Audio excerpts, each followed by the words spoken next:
نبی کریم صلی اللہ علیہ وآلہ وسلم نے فرمایا، تین خصلتیں ایسی ہیں کہ جس میں یہ پیدا ہو جائیں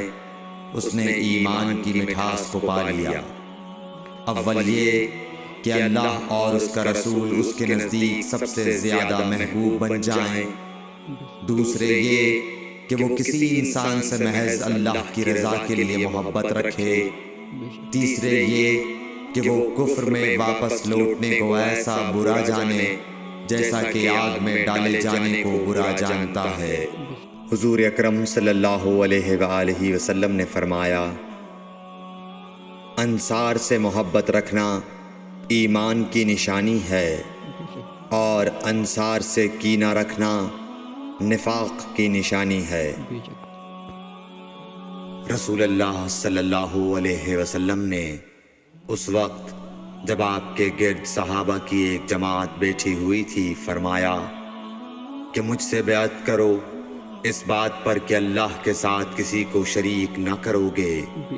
چوری نہ کرو گے، زنا نہ کرو گے، اپنی اولاد کو قتل نہ کرو گے اور ناعمدن کسی پر کوئی ناحق بہتان باندھو گے، اور کسی بھی اچھی بات میں اللہ کی نافرمانی نہ کرو گے۔ جو کوئی تم میں اس عہد کو پورا کرے گا تو اس کا ثواب اللہ کے ذمے ہے،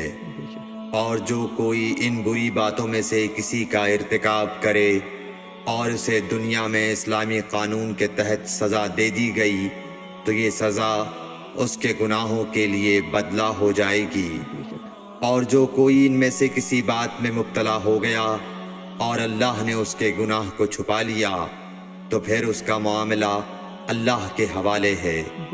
اگر چاہے معاف کرے اور اگر چاہے سزا دے دے۔ عبادہ کہتے ہیں کہ پھر ہم سب نے ان سب باتوں پر آپ صلی اللہ علیہ وسلم سے بیعت کر لی۔